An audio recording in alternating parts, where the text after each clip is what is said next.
Welcome to Educate, Inform, and Challenge. My name is Teresa MacLennan. I'm the Executive Director of the Women and Children's Shelter of Barrie. We are so thankful that you are with us here today. You may know and recall that the purpose of our show is to talk about the lives and experiences of women. We talk about gender-based violence, women in leadership, politics, and opportunities for women, gender equity, and of course, violence against women, including human trafficking. So we do always want to remind our viewers to be very mindful of your own wellness as we have these sensitive conversations. If at any time there's something that is triggering for you, please take a step back and just take care of yourself. Before we begin, we do want to thank and acknowledge our Indigenous community, that history, that culture. We thank you so much for allowing us to share in this space, to have these conversations, to learn and to grow. Thank you. So I am very excited to welcome my guest today, Janet Goldblatt Holmes. And Janet is really going to lead us in her own personal journey. And we hope that this will be a conversation that will help us to understand the experiences of violence that so many women in our community of Barrie and around the globe experience. So Janet, welcome to the show. We're so glad you're here. Would you like to take an opportunity just to introduce yourself and maybe some of the many hats that you wear? Thank you, Teresa. It's good to be on this program and I'm honored to be a guest. My background, I'm a dancer, a writer, an artist, an advocate, a sexual assault survivor, mother, and wife. And the work that I do presently, I work with a US-based organization called the Voices and Faces Project, which brings voices and faces to the end of gender-based violence, abuse, and human trafficking. And I've been involved with them since 2008. And in 2013, I became their outreach and writing workshop coordinator for a 2-day testimonial writing program for survivors called The Stories We Tell.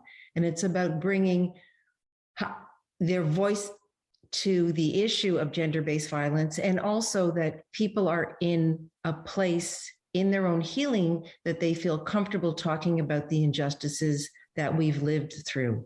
And through that work, I have learned so much about people's journeys, about people's strength, their bravery, and learning a bit more about human trafficking and domestic violence.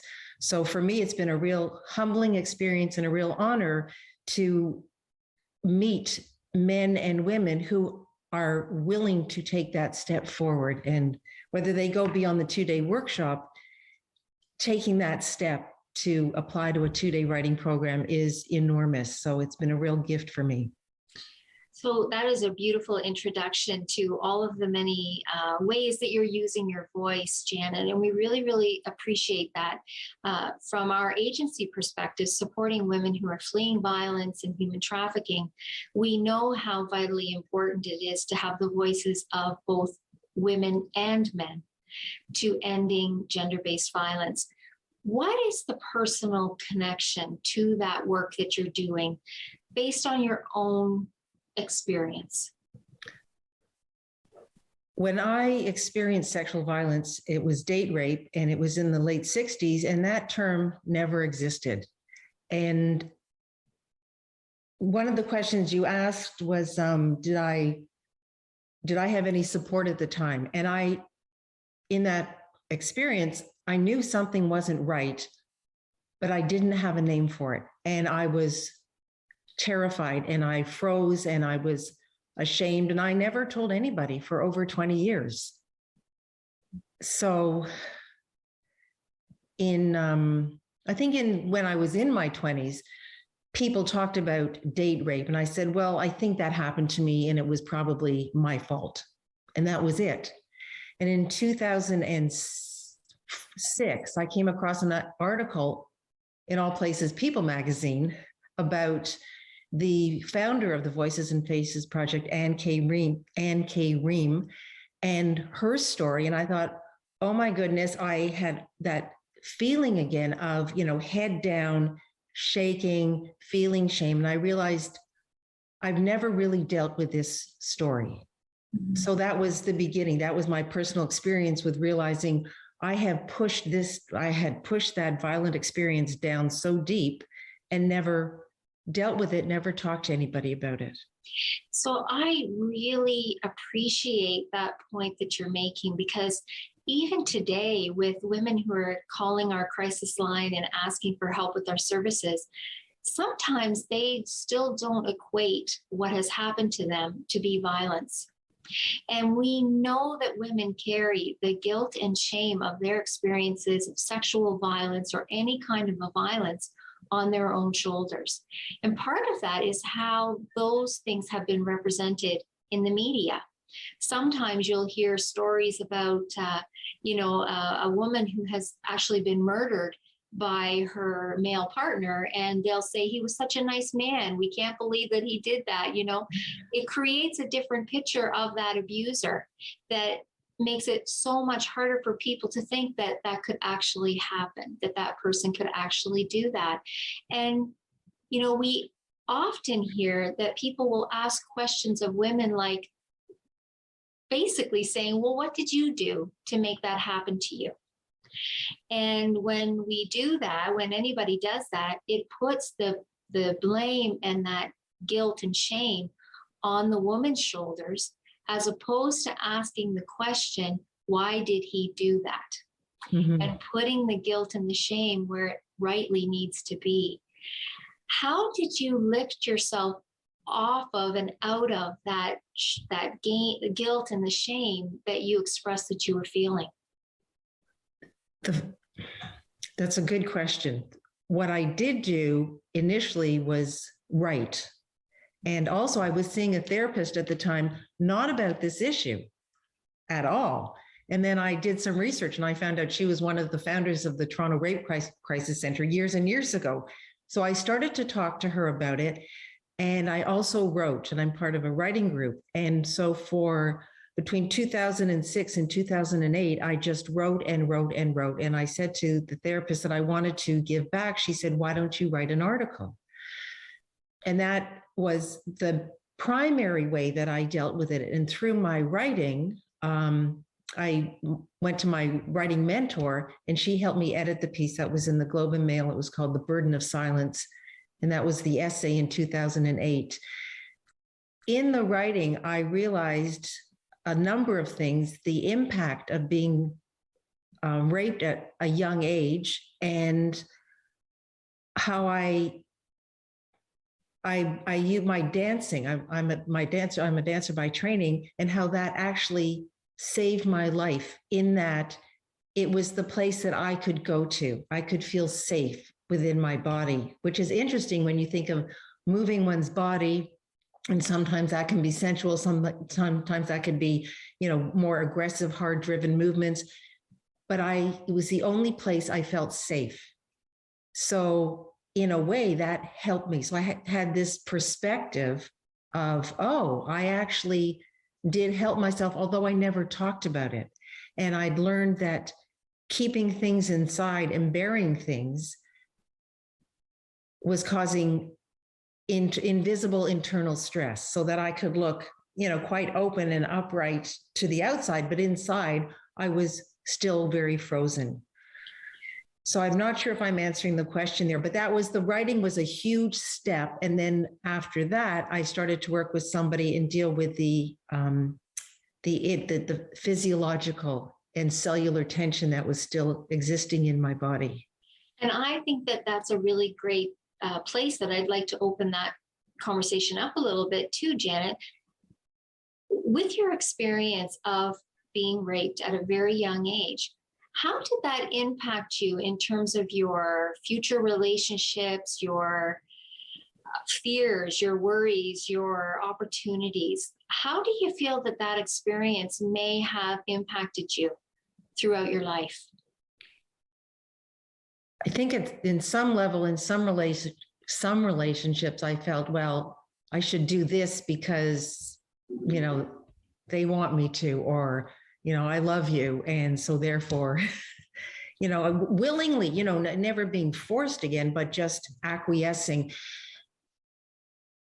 something to me that seems to have had more impact is my ability to trust and to feel safe and always looking over my shoulder. So I would hold back, although I didn't think I was at the time. Yeah. Yeah. And I'm really appreciative of your sharing in this conversation because, you know, at any time there's going to be a woman who, you know, has experienced what you have, is currently experiencing what you did, and or there's a historical perpetual violence that she is living in.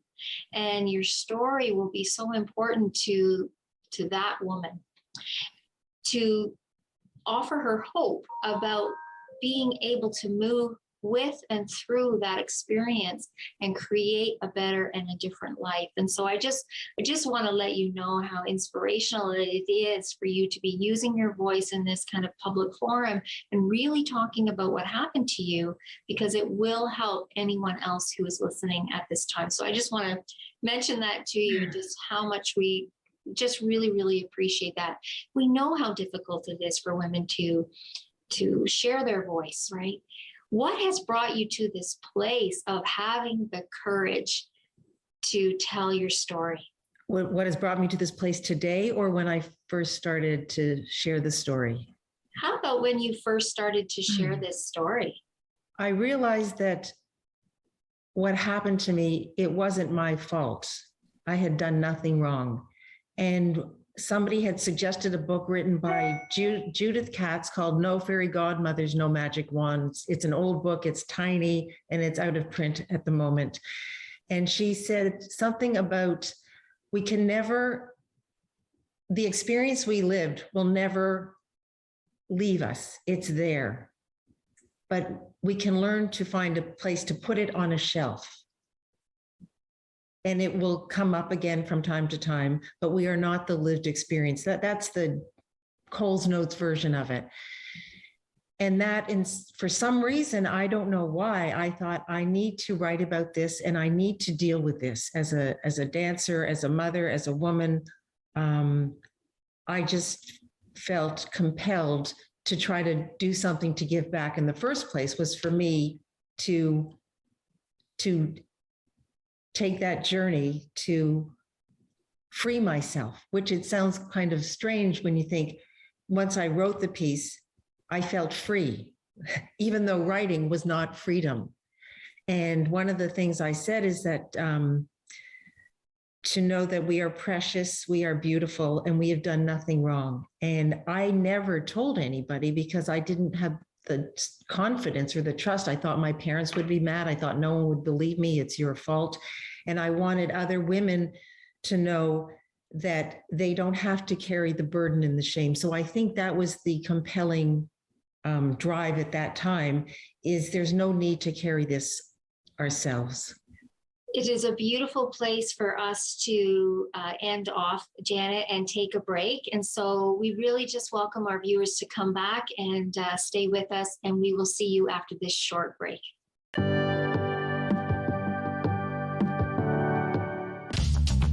This program is brought to you by Ignite TV. Now you're in command.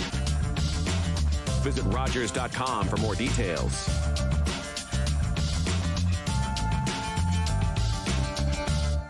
Calling all journalism students. Omni Television is once again awarding scholarships to qualified students pursuing a career in third language journalism. I am very grateful to be one of the recipients of the Omni TV scholarship. This scholarship gave me hope. It made me see that there is space for people like me in the media industry. Omni is home to a variety of locally produced current affairs programs and daily national newscasts, broadcast in 6 languages. To learn more about Omni scholarships, visit omnitv.ca/scholarships.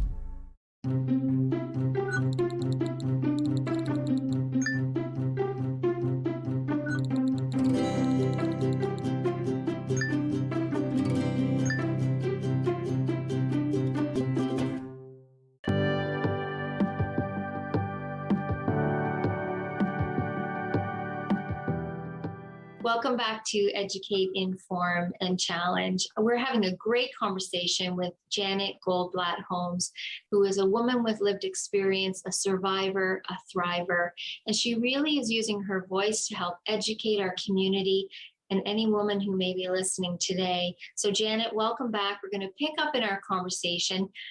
You've shared with us your personal experience. You shared with us some of the projects that you're involved in. What does the future look like for you in terms of lending your voice to ending gender-based violence here in the city of Barrie? Okay. Well, first of all, my husband and I have made donations to the Children and Women's Shelter because it's obviously a cause very dear to my heart. So that is one way that we are continuing, and I'm continuing my advocacy. A few years ago, I was lucky enough to have a submission into a book that was called Things We Haven't Said. And it was part advocacy, part resource, and survivor-driven, survivors of childhood abuse and violence in adolescence. So I took this book. I was one of 25 writers. There were 2 Canadians in the book, and we each had to write an original story. And then there was a question and answer period and where we are today. And so I took that book around to couple of women's shelters. I didn't know about your shelter at the time, but there was a shelter I gave to. There were a few different organizations within Barrie, and handed out a copy of this book here and in Aurelia and offered it to bookstores because I thought if this book was available to young people, and it was edited in the States, but the idea that there was a way to bring this book to Canada and to share it with libraries. And I did a talk at the downtown Barrie Library about the book and about the importance of speaking out, and also the importance of find somebody to talk to, find somebody who can be your witness. So that's something I've done. I did a couple of talks in schools when we first moved to our cottage full-time in 2011, which didn't go so well. It was a different time. And the one school I went to, they weren't that open. So that was a learning experience for me. Coming to today, 2022, I have been in touch with the executive director of the new 4-year nursing program through Georgian College. And they have 2 pieces of their curriculum to do with mental health and also being trauma informed. And there might be an opportunity to speak with the nurses at some point about my lived experience. And also, one thing I've learned from the traumatic point of view is being able to, the person who's a caregiver or in the role to help somebody, that it's important that we listen and that we can be a witness. And rather than in recognizing that we might have our own internal reactions to somebody sharing their story. And the first thing I actually learned this from Anne Bream and the Voices and Faces Project, and she was talking about her experience when she actually went to the hospital. Somebody had said, I am so sorry that you lived through this. And that one phrase helps bring down the fear and the panic and the internal shivering. And I remember when I told my father I was writing a piece that was in the Globe and Mail, I thought, you know what, I better let my family know I've got a piece coming out because I'm coming forward. And they didn't really know. And my mother had long since died. And I went over and I said, Dad, you have this piece that's coming out in the paper tomorrow, so you might. And the first thing he said is, I'm so sorry this happened to you. And then he said, why did you never tell us? So even that, I'm so sorry you lived through this, can do wonders for somebody who's taken that enormous step to say, this has happened to me. I have been violated. I love what you're saying, Janet. It's so in line, excuse me, with how we aim to always provide our services here in the shelter is always from, well, it is a feminist, trauma-informed approach, because trauma-informed really does mean that you have an understanding that the actions, decisions, behaviors, and movement of people is guided by trauma that they have experienced. And that it is not about what someone has done, it's about what's happened to them. Mm-hmm. And it changes how you look at someone when you realize that their actions and the things that they're doing, which may not align with our own, is coming from a place of trauma. And so I really appreciate those words that you said, because I think that that is really helpful for anyone who's listening to look at all of us, everyone, with a trauma-informed perspective, because we all carry experiences in our lives that have changed us, that change our decision-making. And we would all like to be approached with that wonderful perspective and just saying, I'm really sorry that that happened to you, and how comforting and supportive those words can be. And I love hearing the ways that you're looking to lend your voice and to make change happen. It is so critical to truly ending violence against women. And I know that you're looking internally here in the city of Barrie, but globally, and I think primarily maybe in the United States. Let's talk more about the Voices and Faces project, and talk to us about the way that you use different modes of artistry, let's say, to express what has happened to you. Okay. So through the Voices and Faces project, I have learned to be less afraid to go to those dark places and to read the books and to have a better understanding of the issue of gender-based violence, of mass incarceration, of human trafficking, and of domestic violence. And in 2011, Anne Ream and Clifton Spargo, who's this gifted writer and very gentle, sensitive man, created a 2-day testimonial writing workshop called The Stories We Tell. And it's a 2-day writing workshop that people apply to. And you don't have to be a writer, you don't have to be an advocate, just somebody who's in that place in their healing. And it's all trauma sensitive. And they use writings from various sources, from Martin Luther King, from I think they use I can't remember some of the Canadian authors, but they take writings from different areas, Indigenous writers, people who survived mass incarceration, people who are, shape changers for that. And they use these writings that people are given to read, and then discussions, and then writings from that. So I've learned about how to share a story. I don't know that I'm always successful, but taking it to the level or to the platform of social justice and the impact that violence has on not only the individual's family, society at large, and how we have a role to play in making change. What happens for you personally when you have put your experience and your words to paper? Like, what impact has that had in your journey to healing, in terms of taking that experience and putting it down, writing it down? Well, one thing that's helped is just that jumped right out for me, because the writing process is hard.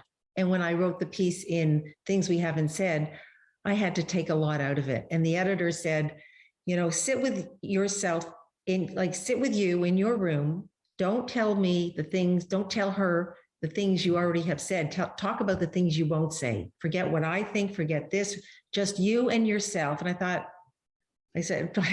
used an F word to say, no. So that journey of writing and then reading out loud, giving voice to the words, to my words.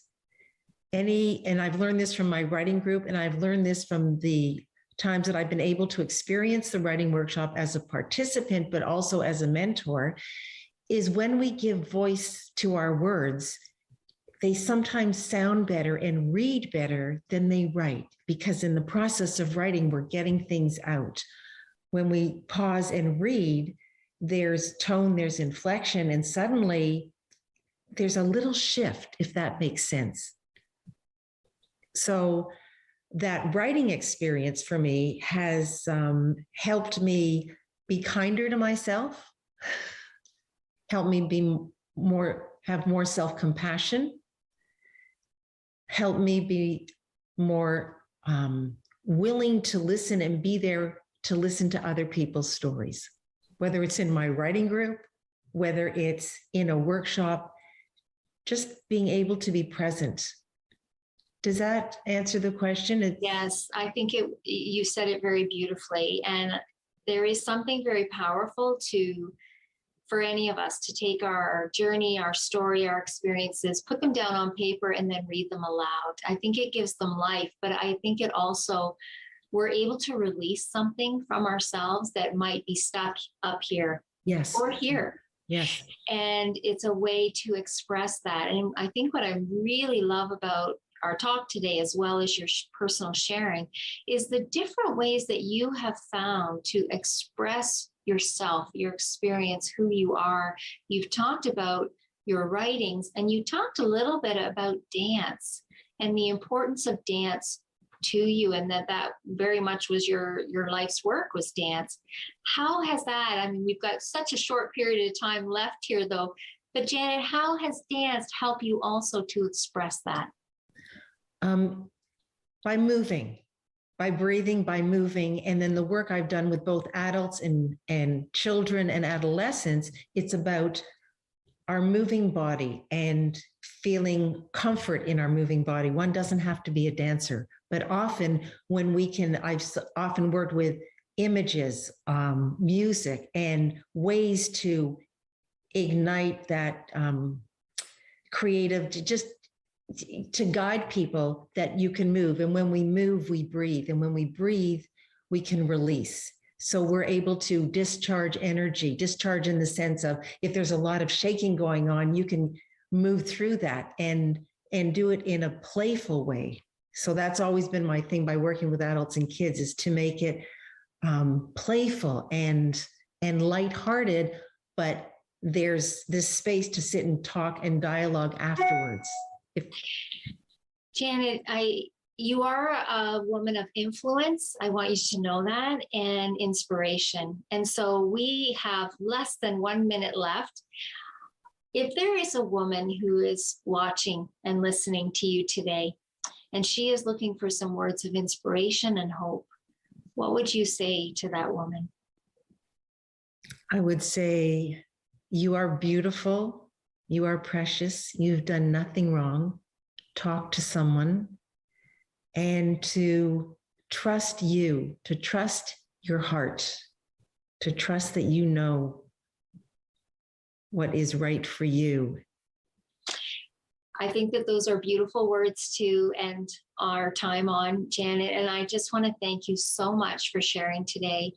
If you are a woman who's listening today and you feel that you'd like to talk to someone, please call our crisis line at 705-728-2544. We look forward to having our next conversations. Thank you so much for being with us. Bye-bye.